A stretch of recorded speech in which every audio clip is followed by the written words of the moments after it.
রাজ্যে ক্রমেই সক্রিয় হচ্ছে প্রতারণা চক্র। এবার ব্যারাকপুর শিল্পাঞ্চলের সামনে এলো অভিনব এক প্রতারণার ঘটনা।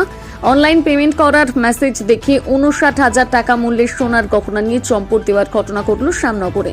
সূত্রের খবর অনুযায়ী শ্যামনগর এলাকায় স্বর্ণ ব্যবসায়ী রামু পালের দোকানে গত ১১ ফেব্রুয়ারি এক মহিলা ৫৯,০০০ টাকার একটি সোনার জিনিস কেনেন। তারপর অনলাইনে মহিলা টাকা দেওয়ার কথা জানান।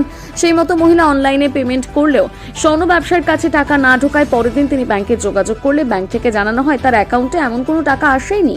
এরপর তিনি সেই মহিলার সঙ্গে যোগাযোগ করলে তিনি জানান কোনো যান্ত্রিক ত্রুটির জন্য হয়তো তার কাছে এই টাকাটি পৌঁছয়নি, সেই কারণে তিনি টাকাটি নগদে দিয়ে আসবেন। সেই মতো স্বর্ণ ব্যবসায়ী রামু পাল অপেক্ষা করলেও মহিলা আর দোকানে আসেননি। এমনকি ফোন করা হলে ফোনটি বন্ধ রাখা হয়। অবশেষে স্থানীয় ব্যবসায়ী সমিতিকে বিষয়টি জানান প্রতারিত স্বর্ণ ব্যবসায়ী।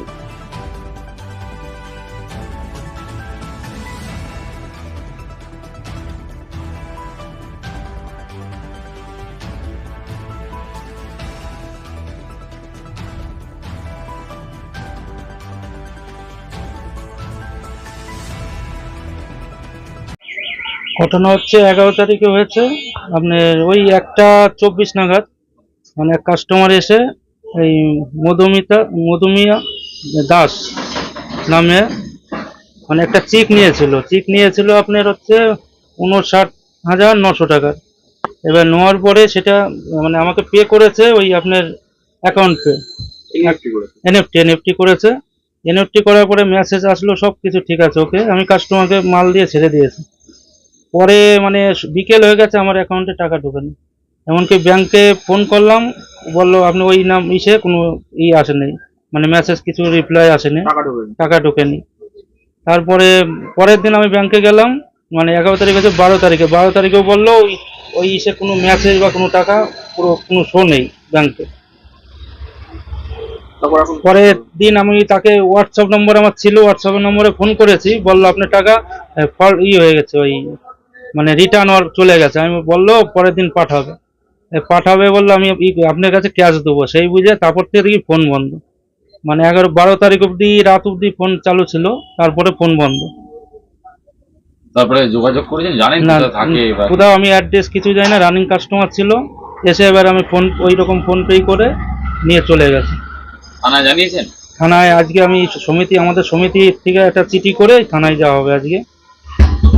ভর দুপুরে এরকম প্রতারণা একটা, ভর দুপুরে এসে ওরকম করে গেছে, অনলাইনে প্রতারণা করে গেছে। আপনার নাম? আমার নাম রামু পাল, রাজদীপ জুয়েলার্স থেকে বলছেন। বিষয়টা জানতে পেরেছিলাম না, ঘটনাটা আমি আজকে জেনেছি, কিন্তু আজকে জানতে পারলাম যে ওর দোকানে একটা কাস্টমার এসেছিল। কাস্টমার আসার পরে সেই কাস্টমার বোধহয় ওকে যে গহনাপত্র নিয়েছে তার একটা বিল হয়, এবং বিলটা দেওয়ার সময় বলে আমি আপনাকে অনলাইন পেমেন্ট করছি। ন্যাচারালি অনলাইন পেমেন্ট অনেকে করে, আমাদের কাছেও করে, আমার কাছেও করে, সবার কাছে এরকম ধরনের হয়। যে সেই অনলাইন পেমেন্টটা করার পরে ও যেটা দেখেছিল যে মেসেজটা এসছে, হ্যাঁ মেসেজটা আসার পরে ও যখন পরে চেক করতে যায় দেখে যাওয়ার কোনো টাকা ঢুকেনি, এখানে একটা ফ্রড হয়েছে। তারপর ও বোধহয় কয়েকবার ফোন করেছে তাকে, ফোন করার পর তার সাথে কথা বলবা, সে এবং মেসেজ করেছে ওকে যে না আমার টাকাটা হয়েছে আমি পাঠিয়ে দেবো। মানে এটা বোধহয় নেটওয়ার্ক প্রবলেম ছিল, নেটওয়ার্কের জন্য হয়তো ঢুকে না। অনেক সময় হয় নেটওয়ার্ক ফেল করলে পরে হয়তো টাকাটা তখন ঢুকে না, কিন্তু একটু পরে ঢুকে যায়। অনেক সময় তো সার্ভার ডাউন থাকে, সার্ভার ডাউনের জন্য এটা হয়। কিন্তু পরবর্তীকালে দেখা গেল যে ওর টাকাটাও পায়নি বা এটা ঢুকে দেয়। ইভেন এখন ও কি করেছে, সেই লোকটা বোধহয় ফোনটা সুইচ অফ করে রেখে দিয়েছে।